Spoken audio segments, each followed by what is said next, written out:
حضرت عمر کی وفات کے بعد اسلام کا اگلا خلیفہ حضرت عثمان رضی اللہ تعالیٰ عنہ کو چنا گیا۔ حضرت عثمان کے دور میں مسلمانوں نے حضرت عمر کی طرح ہی اپنی بڑھتی ہوئی طاقت کو برقرار رکھا۔ مسلمانوں نے ایجپٹ کو فتح کرنے کے بعد نارتھ افریقہ پر بھی رومن امپائرز کا کنٹرول کمزور بنا دیا تھا۔ عبداللہ بن سعد رضی اللہ تعالیٰ عنہ مسلمانوں کے ساتھ افریقہ میں انٹر ہوئے اور انہوں نے وہاں کے لوکل قبیلے اور رومنز کے ساتھ جنگ کر کے وہاں کے تمام حصوں کو فتح کر لیا تھا۔ اس کے علاوہ مسلمانوں نے سینٹرل ایشیا کے کئی علاقوں کو فتح کر لیا تھا، جیسے کہ خراسان، ٹرانسوکسیانہ، ازبکستان، تاجکستان اور قزاقستان کو بھی فتح کر لیا تھا۔ یہاں تک کہ انہوں نے سندھ اور بلوچستان کو بھی فتح کر لیا تھا، جو اس وقت پاکستان میں ہے۔ لیکن ایک دن حضرت عثمان رضی اللہ تعالیٰ عنہ ایک انگوٹھی کے ساتھ کھیل رہے تھے۔ وہ انگوٹھی ان کے ہاتھ میں تھی۔ یہ انگوٹھی حضرت محمد صلی اللہ علیہ وسلم سے حضرت ابوبکر، پھر ان کے بعد حضرت عمر رضی اللہ تعالیٰ عنہ کو ملی تھی۔ لیکن ایک دن حضرت عثمان رضی اللہ تعالیٰ عنہ سے یہ انگوٹھی کنویں میں گر جاتی ہے۔ اس دن سے ہی مسلمانوں میں بغاوتیں ہونا شروع ہو گئی تھی۔ حضرت عثمان نے اس کنویں کو خالی کروایا، لیکن انگوٹھی نہیں ملی۔ حضرت عثمان رضی اللہ تعالیٰ عنہ نے کچھ بہت ہی برے فیصلے لیے۔ انہوں نے اپنے رشتہ داروں کو نوازنا شروع کر دیا تھا، جیسا کہ انہوں نے اپنے سوتیلے بھائی عبداللہ بن سعد کو ایجپٹ کا گورنر بنا دیا اور معاویہ کو سیریا کا گورنر بنا دیا۔ اس کے علاوہ انہوں نے ایک ایسے شخص کو گورنر بنایا جس نے ایک دن شراب پی کر نماز پڑھائی۔ اس شخص کا نام ولید بن عقبہ تھا، جو حضرت عثمان کا سوتیلا بھائی تھا۔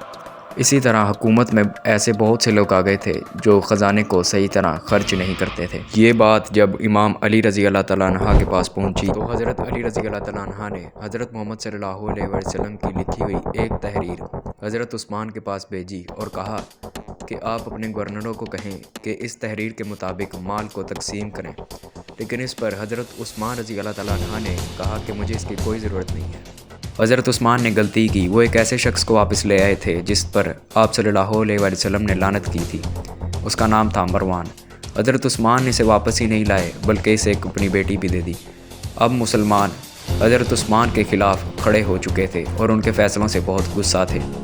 حضرت ابوبکر اور حضرت عائشہ جیسے بڑے اصحاب حضرت عثمان کے خلاف ہو گئے تھے۔ حضرت عثمان نے اپنے بھائی عبداللہ بن سعد کو ایجپٹ کا گورنر لگایا ہوا تھا، لیکن لوگ اس سے خوش نہیں تھے۔ تو حضرت ابوبکر رضی اللہ تعالیٰ عنہ ایجپٹ کے کچھ لوگوں کے ساتھ حضرت عثمان کے پاس آئے اور انہوں نے اس کی شکایت کی۔ تو حضرت عثمان نے کہا کہ وہ اپنے بھائی کو گورنر ہٹا کر نیا گورنر لگائیں گے۔ تو حضرت عثمان نے ان کو سمجھا کر واپس بھیج دیا۔ جب حضرت ابوبکر رضی اللہ تعالیٰ عنہ واپس آ رہے تھے تو انہوں نے رات کو گھوڑے کو دور سے دوڑتے ہوئے سنا۔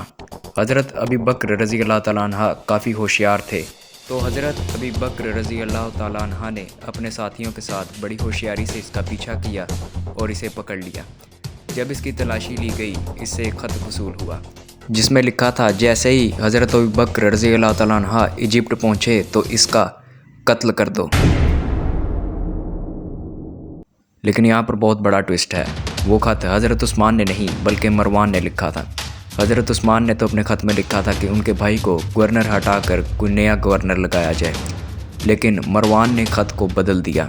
کیونکہ مروان ان کا وزیر تھا، اس لیے اس نے خط کو بدل کر اس میں یہ لکھا کہ جیسے ہی حضرت ابوبکر رضی اللہ تعالیٰ عنہ ایجپٹ پہنچے تو اسے قتل کر دیا جائے۔ لیکن حضرت ابوبکر اور ان کے ساتھی یہ سمجھ رہے تھے کہ یہ خط حضرت عثمان نے لکھا ہے کہ انہیں جان سے مار دیا جائے۔ تو حضرت ابوبکر واپس مدینہ آئے اور انہوں نے حضرت عثمان کے گھر کو گھیر لیا اور ان کا کھانا پانی بند کر دیا۔ لیکن حضرت عثمان رضی اللہ تعالیٰ عنہ لوگوں کو بتا رہے تھے کہ یہ خط میں نے نہیں لکھا، لیکن کوئی بھی ان کی بات پر یقین نہیں کر رہا تھا۔ ہزاروں لوگ حضرت عثمان کے خلاف کھڑے ہو گئے تھے کیونکہ وہ ان کے فیصلوں سے غصہ تھے۔ امام علی رضی اللہ تعالیٰ عنہ اس معاملے کو پیسفلی حل کرنے کی کوشش کر رہے تھے، لیکن مسلمان ان کی بات نہیں مان رہے تھے۔ وہ چاہتے تھے حضرت عثمان خلافت چھوڑ دیں۔ تو امام علی نے اپنے دونوں بیٹے حضرت حسن اور حسین کو حضرت عثمان رضی اللہ تعالیٰ عنہ کی حفاظت کے لیے لگایا۔ لیکن ایک دن حضرت عثمان رضی اللہ تعالیٰ عنہ کے گھر کچھ لوگ داخل ہو گئے اور انہوں نے حضرت عثمان رضی اللہ تعالیٰ عنہ کو شہید کر دیا۔ آج تک نہیں پتہ چل پایا کہ حضرت عثمان رضی اللہ تعالیٰ عنہ کو کس نے شہید کیا۔ حضرت عثمان کی شہادت کے بعد اب اگلا خلیفہ کون بنے گا، اس معاملے کو لے کر مسلمانوں میں ڈسکشن شروع ہو گئی۔ تو مدینہ کے کچھ لوگ اور بڑے اصحاب نے فیصلہ کیا کہ حضرت علی کو خلیفہ چنا جائے، کیونکہ یہی انسان ہے جو اس بگڑی ہوئی سچویشن کو حل کر سکتا ہے۔ لیکن حضرت علی رضی اللہ تعالیٰ عنہ نے فرمایا کہ تم لوگ میری جگہ طلحہ یا زبیر میں سے کسی کو خلیفہ چن لو۔ لیکن طلحہ اور زبیر نے کہا کہ اس وقت آپ سے بہتر اور کوئی انسان نہیں جو اس معاملے کو سنبھال سکے۔ اس پر امام علی نے فرمایا کہ یاد رکھنا، اگر میں خلیفہ بنا تو انصاف ہوگا، تم لوگوں کو میرا ہر حکم ماننا پڑے گا۔ لوگوں نے کہا جی ہاں ایسا ہی ہوگا۔ تو امام علی رضی اللہ تعالیٰ عنہ کو خلیفہ بنا دیا گیا۔ تو امام علی رضی اللہ تعالیٰ عنہ نے حضرت عثمان کے لگائے ہوئے کرپٹ گورنرز کو ہٹا کر ان کی جگہ نئے گورنرز کو لگایا۔ لیکن حضرت عائشہ، طلحہ اور زبیر نے امام علی سے کہا کہ وہ پہلے حضرت عثمان کے قتل کا بدلہ لیں۔ تو امام علی نے کہا کہ وہ اس قاتل کو خود سزا دیں گے، پہلے اس بگڑے ہوئے نظام کو ٹھیک کر لیں۔ لیکن انہوں نے امام علی کی بات نہیں مانی اور بصرہ کی طرف روانہ ہو گئے تاکہ وہاں سے ایک لشکر تیار کر کے امام علی کے خلاف جنگ کر سکیں۔ اس پر ایک شخص عمار ابن یاسر رضی اللہ تعالیٰ عنہ نے خطبہ دیا۔ عمار ابن یاسر رضی اللہ تعالیٰ عنہ نے فرمایا کہ اے لوگو، تمہارے نبی کی بیوی عائشہ جو کہ بصرہ کی طرف روانہ ہو چکی ہیں، حضرت عائشہ جو تمہارے نبی کی بیوی ہے دنیا اور آخرت میں، اب اللہ تمہیں آزمانا چاہتا ہے کہ تم عائشہ کی اطاعت کرتے ہو یا اللہ کی اطاعت کرتے ہو، کیونکہ علی کی اطاعت اللہ کی اطاعت ہے۔ اور یہ خطبہ دینے والا شخص عمار ابن یاسر وہی شخص ہے جس کے بارے میں ہمارے نبی حضرت محمد صلی اللہ علیہ وآلہ وسلم نے فرمایا تھا کہ عمار ابن یاسر سر سے لے کے پاؤں تک ایمان سے بھرا ہوا ہے۔ جب امام علی رضی اللہ تعالیٰ عنہ کو یہ بات پتہ چلی کہ عائشہ، زبیر اور طلحہ رضی اللہ تعالیٰ عنہ ان کے خلاف بصرہ میں فوج جمع کر رہے ہیں، تو حضرت علی رضی اللہ تعالیٰ عنہ کوفہ سے بصرہ آئے تاکہ ان کو سمجھا کہ یہ مسئلہ پیسفلی حل کر سکیں۔ لیکن حضرت عائشہ نے امام علی رضی اللہ تعالیٰ عنہ کی بات نہیں مانی۔ ویسے بھی امام علی رضی اللہ تعالیٰ عنہ کا حضرت عثمان کے خون کا بدلہ لینا بنتا بھی نہیں تھا، کیونکہ وہ تو ان کے خلیفہ بننے سے پہلے ہی شہید ہوئے تھے۔ اور دوسری بات، حضرت عثمان کے خلاف بغاوت ہوئی تھی، نہ کہ ایک انسان نے ان کو شہید کیا ہو۔